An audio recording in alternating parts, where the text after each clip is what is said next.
RS brothers లో ఆషాఢం KG sale మళ్ళీ మొదలైంది. మరెన్నో క్రేజీ ఆఫర్స్ ఖైదు చేయండి ఆర్ఎస్ బ్రదర్స్.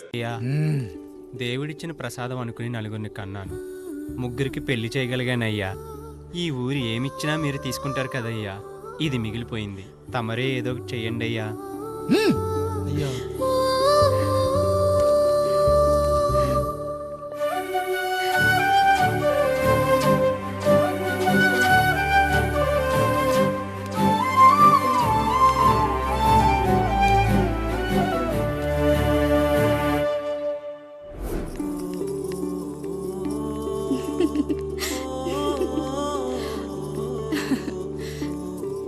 ఈ ఇల్లు, ఆస్తి, ఇంత గొప్ప భర్త, పిల్లలు, చాలా ఆనందంగా ఉందండి.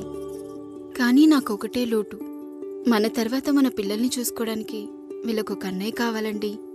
అచ్చం మీ పోలికలతో వీళ్ళకొక అన్నయ్యని కందామండి. నువ్వు అడుగుతే కాదనగలనా?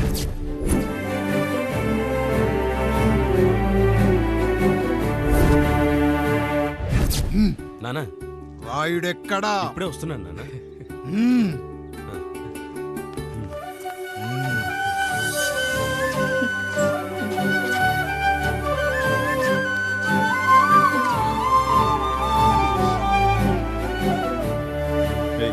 చూడరా, మీ అన్నం మీద పగ తీర్చుకోవడానికి నీకు ఇదే సరైన సమయం.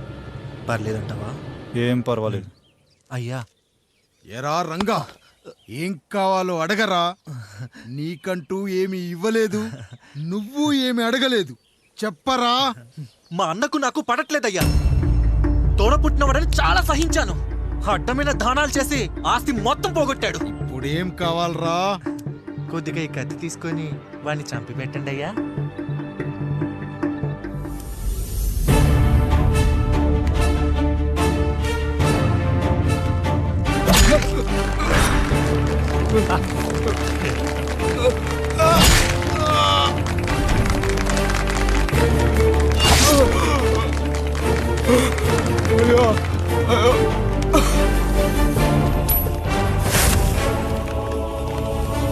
నాయుడు, అన్యాయంగా మా నాన్నని చంపేశావు. గుర్తుంచుకో, ఈ నాయుడి కొడుకు నీ కుటుంబం పాలిట సైనికుడిగా మారబోతున్నాడు. నిన్ను, నీ కొడుకుని, ఆడికి పుట్టబోయే కొడుకుని, అందరినీ లేపేస్తా.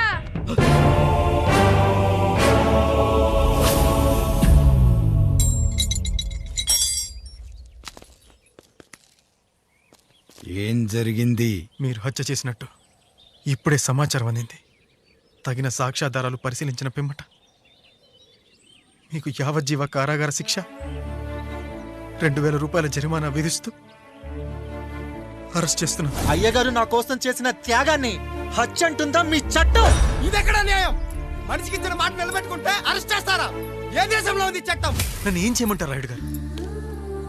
9వ తరగతి చదివి ఊర్లో గాలికి తిరుగుతున్నా నన్ను మీ మనిషి ఒకడు పోలీస్ స్టేషన్లో ఉండాలని నన్ను ఎస్ఐన్ చేశారు. సాటి మనిషిని స్వేచ్ఛగా హత్య చేసుకోలేని దౌర్భాగ్య స్థితిలో బతుకుతున్నాం మనం. మీరు చేసిన ఈ గొప్ప పనిని అర్థం చేసుకునే సంస్కారం, విజ్ఞత, విజ్ఞానం మాకు లేవు సార్, మాకు లేవు.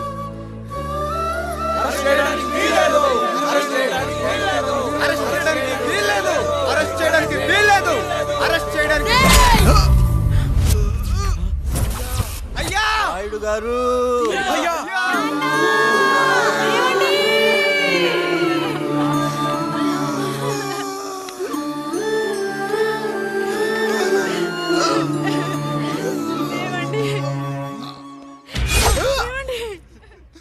నొప్పిగా ఉందిరా.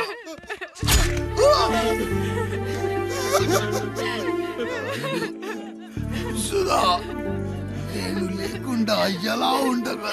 పర్వాలేదండి, బిడ్డలతో నేను ఉండిపోతాను. అయ్యో, ఈ పాడు సమాజం నిన్ను మనశ్శాంతిగా బతకనివ్వదు.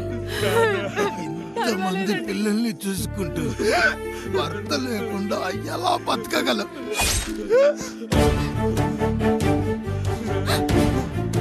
వద్దండి.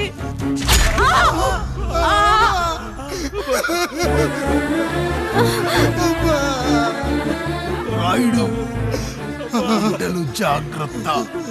ఈ రోజు నుంచి వీళ్ళంతా నీ తమ్ముళ్ళు చెల్లెళ్ళు కాదు, నీ బిడ్డలు.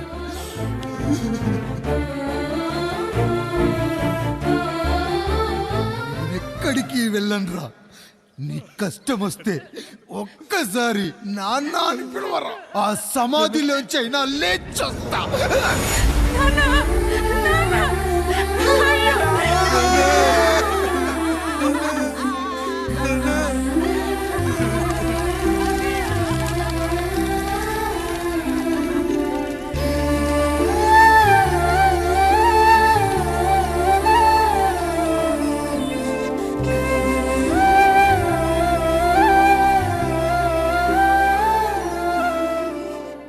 ఇందు మూలంగా 50 మందికి తెలియజేయనిదేమనగా ఊరికి కొత్తగా వచ్చిన యాండ్రాయిడ్ తన తండ్రి పెదరాయుడు అని ఆస్తిలో వాటా పంచమని రచ్చబండిని ఆశ్రయించడం వలన గ్రామ పెద్దలందరూ రేపు 11 గంటలకు రాయుడు గారింటికి రావాల్సిందిగా కోరుచున్నాము.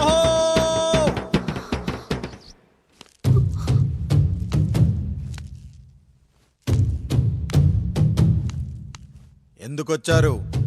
తన తాత పాపారాయుడు గారు ఆస్తి తనకు కూడా కావాలంటూ పంచాయతీలో ఫిర్యాదు చేశాడయ్యా.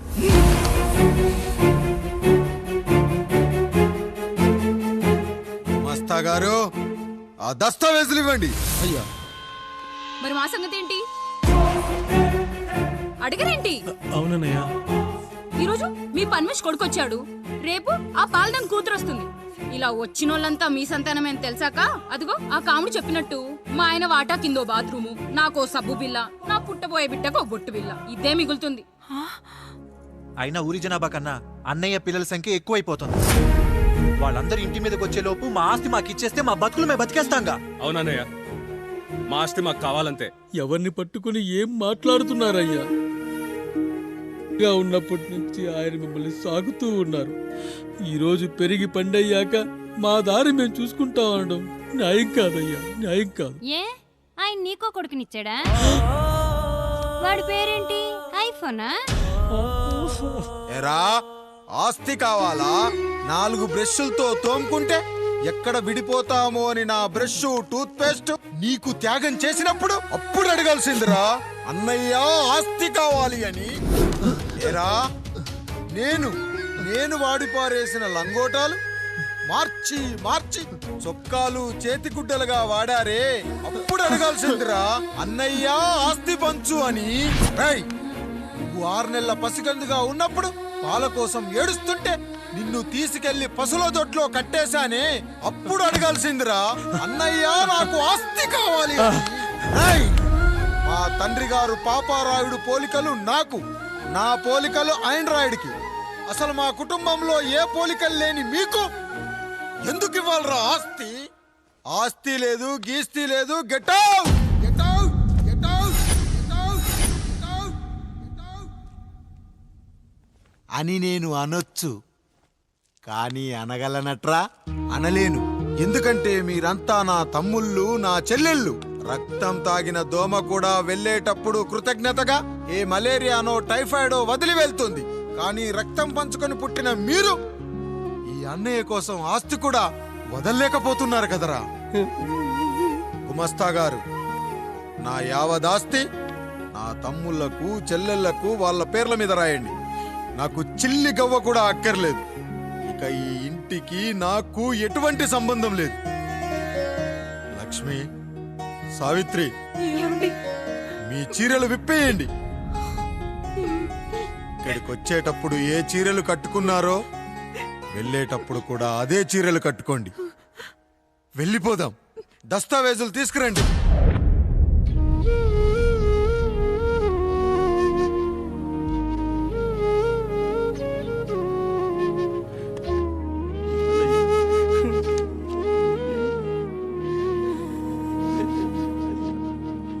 ఇక ఈ ఇంట్లో నా పేరు వినపడితే నా తమ్ముళ్ళు చెల్లెళ్ళు బాధపడతారయ్యా.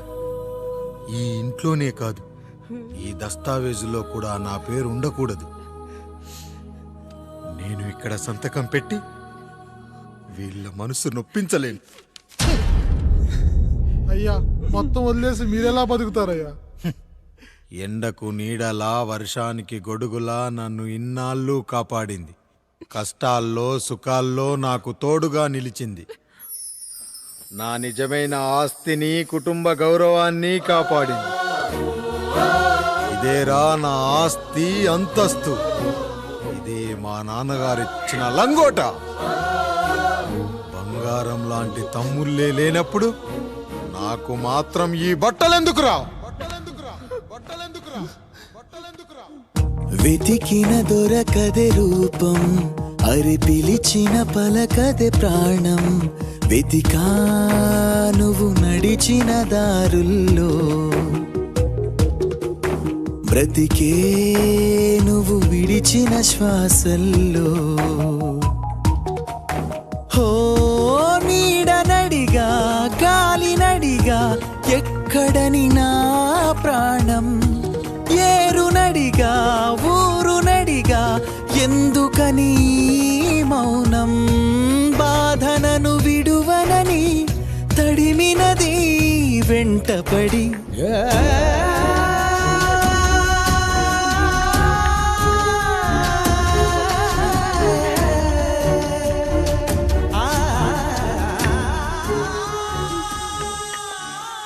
ఏవండి, పప్పులో మీ చెవట పడుతుందండి. ఇడ్లీలో 2 చెంచాల ఉప్పు తగ్గించు లక్ష్మి. ఎలాగో మనం పేదోళ్ళమే కదా, కనీసం ఉప్పు ఖర్చైనా తగ్గుతుందనుకో.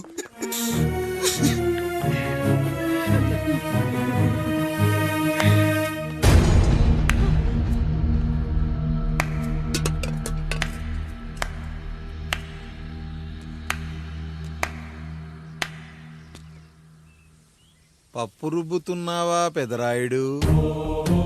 ఎవడికైనా చేసిన పాపం పండుతుంది అంటారు.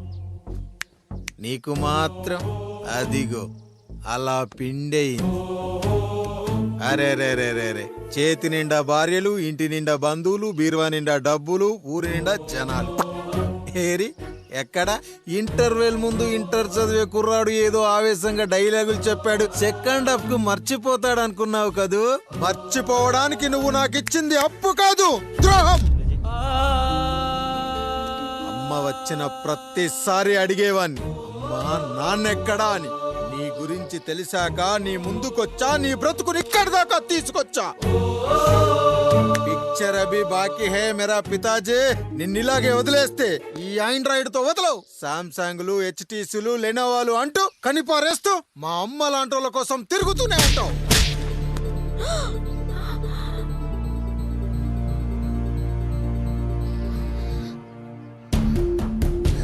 అమ్మా అమ్మా, ఛీ, నన్నలా పిలవకురా.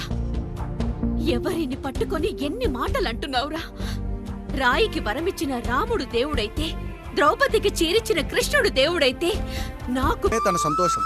పొద్దున లేచిన దగ్గర నుంచి తల్లిదండ్రుల పనులు, పెళ్ళాం ముద్దు ముచ్చట తీర్చట్లేదని తల్లిదండ్రులను వృద్ధాశ్రమంలో చేరిస్తే తను తన భర్త సంతోషంగా ఉంటామని వీరిగాడి భార్య సావిత్రి రచ్చబండి ఫిర్యాదు చేసిందయ్యా. చూడమ్మా, ప్రతి స్త్రీ జీవితం 3 ఆకులతో ముడిపడి ఉంటుంది. పెళ్లిల్లో మావిడాకులు, శోభనం గదిలో తమలపాకులు, ఆ తర్వాత భర్తతో విడాకులు. మావిడాకులు గుమ్మానికి కట్టొచ్చు, తమలపాకులతో కిల్లీలు కట్టొచ్చు, కానీ విడాకులతో కాపురాలను కట్టలేమమ్మా, కట్టలేం. నన్నేం చేయమంటారు? నాకంటూ కోరికలుండవా? భర్తతో సరదాగా ఒక్కదాన్నే గొడవ పడాలని, ఆయన కష్టపడి అలిసొస్తే పక్కింటి వాళ్ళ కబుర్లన్నీ చెప్పాలని, వచ్చిన జీతం మొత్తం చేతికిచ్చాక నేనే 10వ పరకో చేతిలో పెడితే ఆయన కళ్ళల్లో ఆనందం చూడాలని నాకనిపించదా? ఎంతసేపు అమ్మా నాన్న అంటూ వాళ్ళ కొంగు పట్టుకుని తిరగడమే తప్ప నా పైట పట్టుకుని తిరిగిందే లేదు. నాకు విడాకులొద్దు, నా భర్త నాకు కావాలి. ఎరా, నీ భార్య చెప్పింది విన్నావుగా, ఏమంటావు? అయ్యా, మీరు నా వైపు కూడా ఆలోచించండి అయ్యా. 9 నెలలు నా తల్లి కష్టపడి కనీ పెంచితే 20 ఏళ్ళు నా తండ్రి నన్ను పోషించాడు. నిన్నగాక మొన్నొచ్చింది. ఇది మమ్మల్ని విడదీయాలంటే ఎలాగయ్యా? నాకు నా పిల్లం కంటే నా తల్లిదండ్రులు ఎక్కువయ్యా. మరి పెళ్ళెందుకు చేసుకున్నావురా? పక్కూళ్ళో పనికెళ్తుంటే అక్కడ మెస్ భోజనం పడట్లేదయ్యా. ఇల్లామంటే పని మనిషి అనుకుంటున్నావారా? అసలేమనుకుంటున్నావురా? ఆడదంటే నీకంటే చిన్నదవుతే చెల్లవుతుంది. పెద్ద అప్పుడే తెలుసుకున్నానయ్యా. నా తల్లిదండ్రులు నేను వదిలేస్తానయ్యా. నా పిల్లల్ని నాకు ఇప్పించండి అయ్యా. నువ్వు తప్పు మీద తప్పు చేస్తున్నావు. నీ భార్యను తిరిగి ఏలుకోవడానికి నీకు హక్కు లేదు. ఈ రాయుడు తీర్పిస్తున్నాడు. ఈ ఈరిగాడు మాత్రం తమ తల్లిదండ్రులతో ఉండాలి, కానీ ఈవిడకు మాత్రం భర్త కావాలి. ఈమెకు అభ్యంతరం లేకపోతే నేను పెళ్లి చేసుకుంటాను.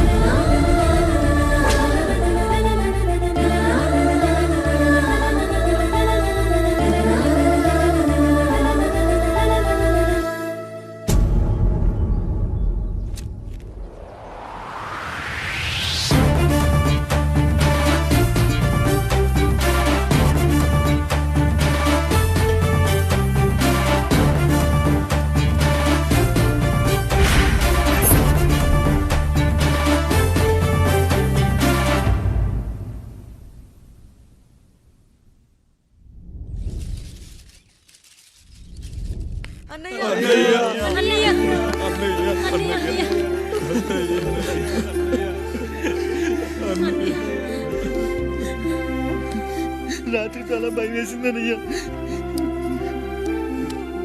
ఇంకెప్పుడు మమ్మల్ని వదిలి వెళ్ళకన్నయ్యా. రాత్రే కదరా మనం అందరం కలిసి పడుకున్నాం. ఎప్పుడో రాత్రి చూసామన్నయ్య. నిన్ను చూడకుండా ఒక్క అరగంట కూడా ఉండలేకపోతున్నా. నిన్ను చూసి చాలా రోజులైనట్టుంది అన్నయ్య. రాత్రంతా ఎక్కడికి వెళ్ళావన్నయ్య? అసలు ఎక్కడికి వెళ్ళారండి? ఇంట్లో దోమలు కుడుతున్నాయని అలా పక్కనే ఉన్న గడ్డివాం దగ్గర పడుకున్నా. మన రత్తాలు వాళ్ళ ఆయన ఊళ్ళో లేడంది. సరే అని తను తోడుగా తీసుకెళ్ళా.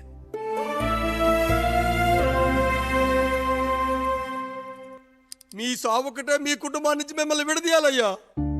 అప్పటి వరకు మేము కళ్ళు తెరిస్తే మా కళ్ళ ముందు ఉండాలి, కళ్ళు మూస్తే మా కళ్ళలో ఉండాలయ్యా. నమస్కారం రాయుడు గారు.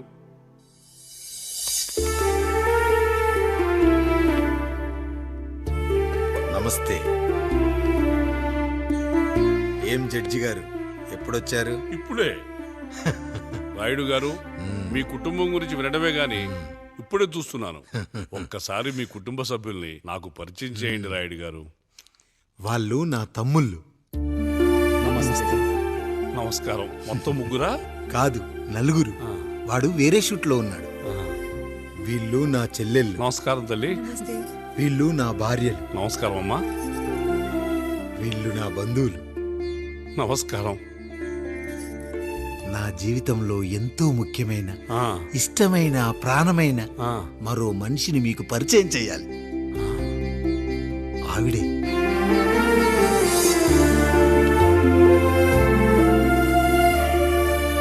నమస్తే తల్లి. ఆవిడ మా పని మనిషి. తను వాళ్ళ అమ్మాయి. నాకు కూతురు లాంటిదే.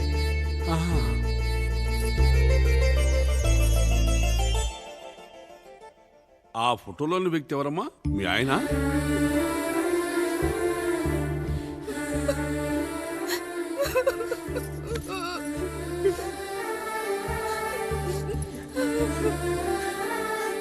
చనిపోయారా? అయ్యో లేదండి. ఎక్కడ పడితే అక్కడ, ఏది పడితే అది వాగుతున్నాడని పోలీసులు నగర బహిష్కరణ చేశారండి. మళ్ళా ఎప్పుడు వస్తాడు? నెక్స్ట్ సీన్కి వచ్చేస్తాడండి. ఈ అనుబంధాలు, ఆప్యాయతలు చూసిన తర్వాత నాకు ఒక కోరిక కలుగుతుంది రాయుడు గారు. మీరు కాదనరనే ధైర్యంతో అడుగుతున్నాను. అడగండి. నాకు ఒక్కతే కూతురు. ఆమెని మీ కుటుంబంలో సభ్యురాలుగా చేసుకుంటారని. తప్పకుండా. నా భార్యలకు అభ్యంతరం లేకపోతే తనను నేను పెళ్లి చేసుకుంటా.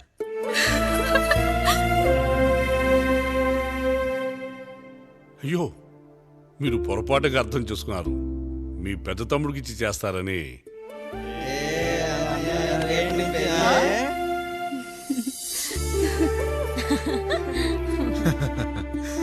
తప్పకుండా తప్పకుండా ఒక మంచి రోజు చూసుకొని మీ ఇంటికి అమ్మాయిని చూసుకోవడానికి వస్తాం. ధన్యుణ్ణి రాయుడు గారు, ధన్యుణ్ణి. రండి రండి రాయుడు గారు. మీలాంటి పెద్దలు మా ఇంటికి వచ్చి మా అమ్మాయిని మీ కోడలుగా చేసుకోవటం. ఇంకా రాయుడు గారు ఏంటి బావగారు? బావగారు అని పిలవండి. సంతోషం. రండమ్మా.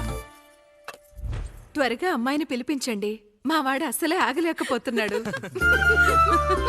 మా వాడు చిన్నప్పటి నుంచి అంతేనండి. కక్కొచ్చినా ఏమొచ్చినా ఆపుకోలేడు. త్వరగా మీ అమ్మాయిని పిలిపిస్తే ఆ కళ్యాణం ఏదో చేసేద్దాం. అమ్మా జయమాలిని, అమ్మాయిని చూసురా.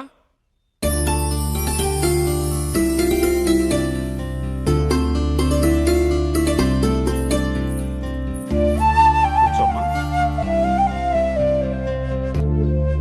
నువ్వు కూడా అబ్బాయిని చూడమ్మా.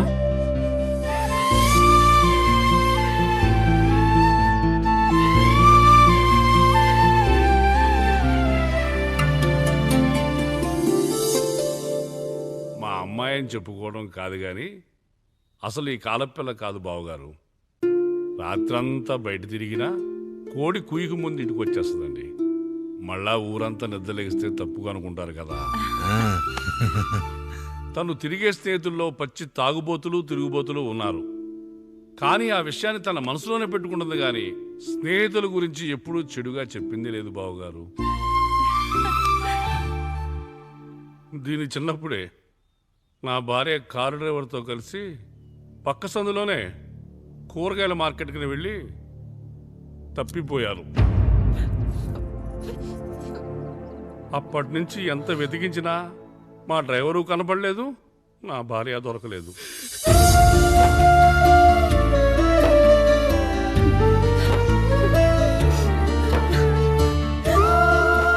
అమ్మ నాకు చాలా ప్రేమ పంచింది నాన్న, అది ఊరంతా పంచుతానంటుంది నా బిడ్డ. నేను కాదనలేదు. అలాంటి నా కూతురు ఇవాళ మీ కోడలవటం నిజంగా నా అదృష్టం బావగారు. ఈ రోజు నుంచి మీ అమ్మాయి మా ఇంటి బిడ్డ. అమ్మాయి నచ్చిందా బాబు? నచ్చిందా?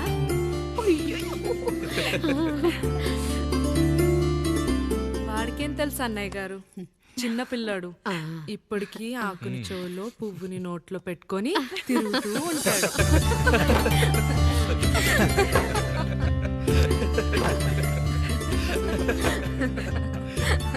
ఇకంత శుభం అన్నమాట. ఇక తాంబూలవి మార్చుకుందాం. ఒక నిమిషం ఆఖరి నేను చెప్పేది ఒకసారి నా మాట నేను ఒక్క క్షణం కూడా ఉండను. ప్లీజ్ అమ్మా శారదా, పెద్దవాళ్ళు వచ్చారమ్మా, మనల్ని చూస్తున్నారు. అమ్మాయికి పెళ్లి చూపునమ్మా. ఈ టైంలో నువ్వు ఇలా అలర్ట్ చేస్తే దాని జీవితం నాశనం అవుతుంది తల్లి. లోపలికి వెళ్ళు, తాత మాట్లాడదాం. ఇక్కడ మీ కోడలి కాపురం కాలిపోతుంటే మీరు ఆ మంటల్లో మీ కూతురు పెళ్లికి కాఫీలు పెట్టిస్తున్నారా? ఈ ఇంట్లో నేను ఇంకొక క్షణం కూడా ఉండను. ఒక్క నిమిషం తల్లి, అసలేం జరిగిందో నాకు చెప్పమ్మా. ఈయన మంచోడని 6 నెలల క్రితం నాకు పెళ్లి చేశారు. మొదట్లో బాగానే ఉన్నాడు, ఆ తర్వాత ఒక రోజు మందు కొట్టాడు. పోనీ తాగింది దిగాక మంచోడుగా ఉంటాడు అనుకుంటే ఈ మధ్య చెడు తిరుగుళ్ళు తిరుగుతున్నాడు. ఊరవతల చిన్నుళ్ళు కూడా పెట్టేశాడు. మీరే చెప్పండి రాయుడు గారు, ఈ ఇంట్లో నేను ఉండాలా, వెళ్ళిపోవాలా, ఈయన్ని వదిలేయాలా, అక్కర్లేదా? వదిలేయాలమ్మా. వదిలేయాల్సింది నీ భర్తను కాదు, అతనిలోని లోపాలు. ఆశ్చర్యపోతున్నావు కదూ? ఒక మగాడి బాధ సాటి మగాడిగా నేను చెప్తానమ్మా. ఆడదాని ప్రేమ వెలిగించిన అగరొత్తి లాంటిది. ఒకడు వెలిగించగానే కొన్ని గంటల్లో బూడిదైపోతుంది. కానీ మగాడి ప్రేమ దీపం లాంటిది. తను కాలుతూ కూడా నలుగురిని వెలిగించుకుంటాడు. ఆ వెలుగులో ఆనందాన్ని వెతుక్కుంటాడు. చూడమ్మా శారద, నువ్వు కాకిలోని నలుపును చూస్తున్నావు, నేను దాని రెట్టలో తెలుపును చూస్తున్నాను. మొగడు మందు కొట్టొస్తే నిన్ను కొట్టలేదని సంతోషపడాలి గాని బాధపడకూడదమ్మా.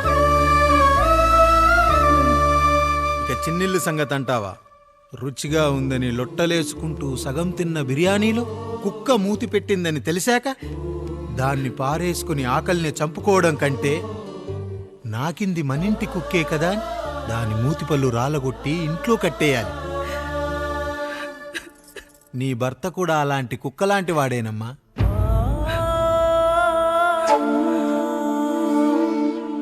ఆడదానికి వయసొచ్చాక 3 ముళ్ళేసుకొని 90 ఏళ్ల జీవితం గురించి కలలు కంటుంది. అదే మగాడు 3 ముక్కలాడి 90 ml మందేయాలని కలలు కంటాడు. హౌస్లోనికి హౌస్ కీపింగ్కి తేడా తెలియని అమాయకపు జాతి అమ్మా మా మగజాతి. పండగ పూట తినే పాయసం రుచి గురించి మీకు తెలిసి ఉండొచ్చు. కానీ గరళం కంటే చేదుగా ఉన్న బ్రాందీని కక్కలేక మింగలేక తాగే ఆ బాధ ఒక్క మగాళ్లకు మాత్రమే తెలుస్తుంది. కష్టాల్లో ఓదార్చిన మందును సుఖాల్లో మర్చిపోకూడదని తాగడమే కాని మాకు మాత్రం తాగాలని ఆశుంటుందా తల్లి? చివరిగా ఒక్క మాట, కష్టాలు పొంగల్లో మిరియాల్లా మనకే వస్తాయి, కానీ సంతోషాలు ఉప్మాలో జీడిపప్పులా పక్కనోడుతూ ఉంటాయి.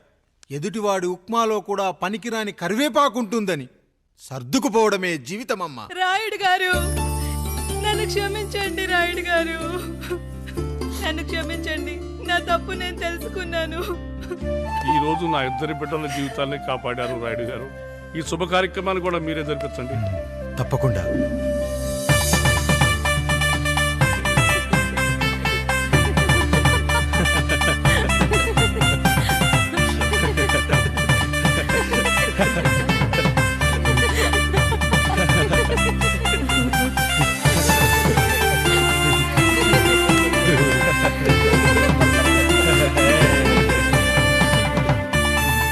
రాముడు, పండు, మీరు దీవించండి.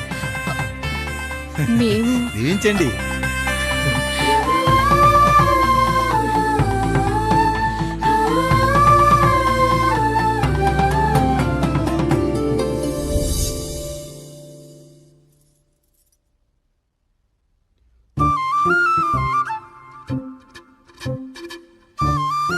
తింటారా?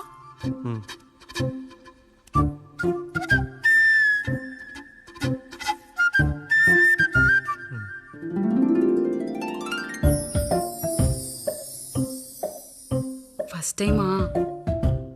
అవును, మీకెలా తెలిసిపోయిందండి? అంటే మా బామ్మ చెప్పింది. శోభనం గదిలో అనుభవం మగాడైతే మామిడిపండు పిసుక్కొని తింటాడు, అదే లేనివాడైతే మీలా ఇలా అరటిపండు ఓపిగ్గా ఒలుచుకొని తింటాడు అని.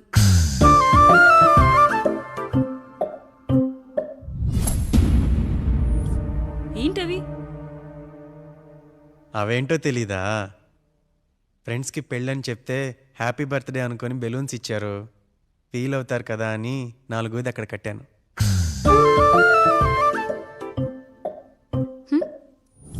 ఈ అన్నయ్య వచ్చాడు. పిల్లల గదిలోకి వెళ్ళారా? వెళ్ళారండి. మీరెంత ఏంటి ఇంత రాత్రి అయినా ఇంకా పడుకోలేదా? మీరు లేనిది ఎప్పుడైనా పడుకున్నామా అన్నయ్య? అందరం కలిసే కదా పడుకునేది మావయ్య.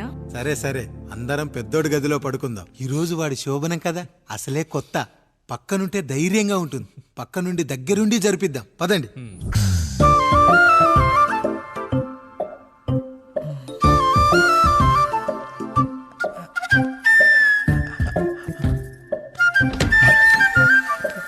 కానివ్వండి రా, కానివ్వండి కానివ్వండి. మీరేం మావయ్య ఇక్కడ పడుకుంటున్నారు? అదేంటమ్మా పెద్దోడా, చెప్పలేదా?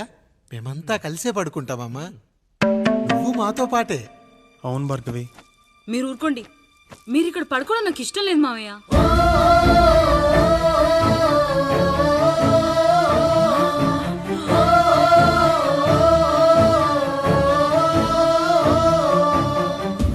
అదేంటమ్మా అలా అంటావు?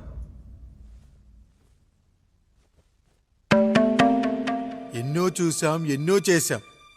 దుక్కి దున్ని కోత కోయకుండానే ఈ విత్తనాలన్నీ మొలకొచ్చాయంటావా తల్లి? అవన్నీ నాకు తెలీదు మావయ్య. మర్యాదగా బయటికి వెళ్ళండి.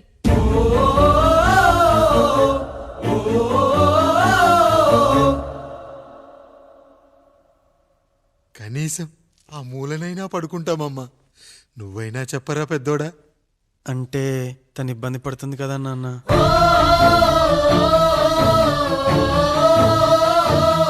నువ్వు కూడా ఏంట్రా? పిల్లలేదో ఆశపడుతున్నారమ్మా. ఒక్కసారి ఆలోచించమ్మా.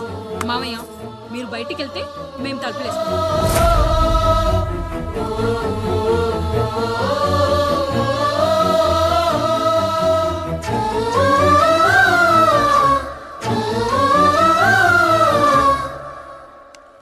వేసుకోండి అమ్మా, వేసుకోండి.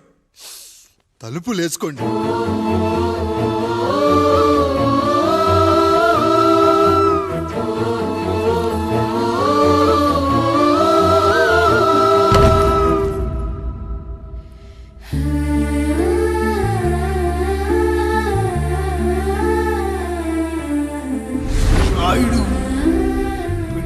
జాగ్రత్త. ఈ రోజు నుంచి వీళ్ళంతా నీ తమ్ముళ్ళు చెల్లెళ్ళు కాదు, నీ బిడ్డలు.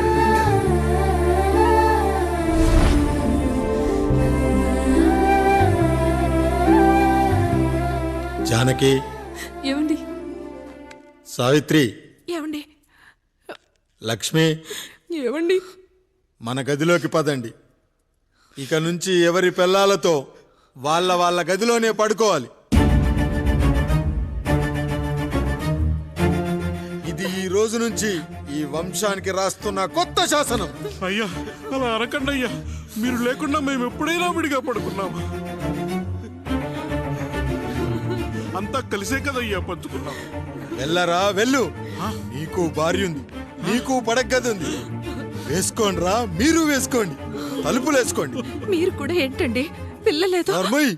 చిన్న పిల్లల వాళ్ళని ఉయ్యాల్లో ఆడించేటప్పుడు పక్కనే ఈ నాన్న కావాలి, బడికెళ్ళేటప్పుడు పక్కనే ఈ నాన్న కావాలి, గుడికెళ్ళేటప్పుడు కూడా పక్కనే ఈ నాన్న కావాలి. కానీ శోభనం గదిలో మాత్రం పక్కనే ఉంటానంటే బరువయ్యాను జానకి, బరువయ్యాను.